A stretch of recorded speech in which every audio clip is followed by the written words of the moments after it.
Wait, I have another question for Steven. Go ahead, Mrs. Smith. Steven, you went to Worsham's, correct? Yeah, I did. Yes. Okay, so you spoke to them regarding their video footage where they only keep the data or that video for 6 to 7 days, right? So it's not even like they could go back to see if those two. Yeah. So I spoke to so that when I walked in there, there was two women at the register and a woman behind where they put all the food. And if you know anything about Worshams, that's the place to get a biscuit.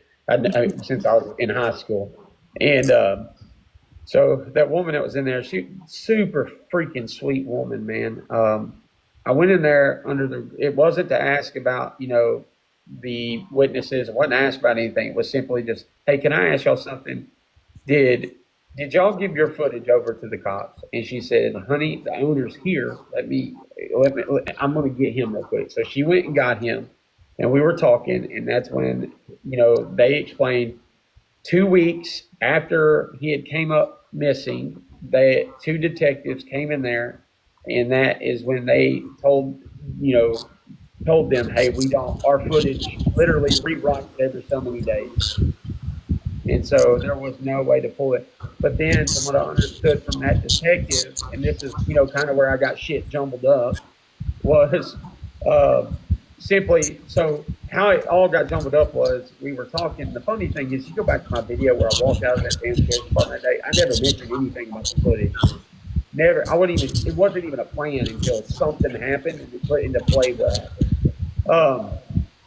But long story short, we were talking about. I said, "Oh, cool, man. So if Sebastian, if Sebastian is like in the area after he comes up missing, y'all would have footage of it." He said, "Oh, absolutely. He said, we got footage from everywhere." And that's when he told me about the Rings doorbell system stuff, and which I thought was a really neat thing for any community, man. It's like it don't link to your cameras inside your house; it just links to the ones outside or to the front door. So like if something happens, and let's say somebody gets shot down the road and they need a car, well, they can link into these Ring cameras to see if somewhere somebody sees that car passing on that road. And I thought that was But really that's neat. only if the residents agree to sign up for it, right? Yep, yep. And dude, I would urge anybody. I know there's probably questions about it. But I think it's a really great thing, to be honest. But only so many at that time, Mrs. Smith. There wasn't many at all that had done it. He said there was a handful that had done it, and they were able to pull that footage. And he said we had gotten footage from the surrounding area. His exact words were, "So if he is on camera, we will have that footage," and that is where it all went wrong.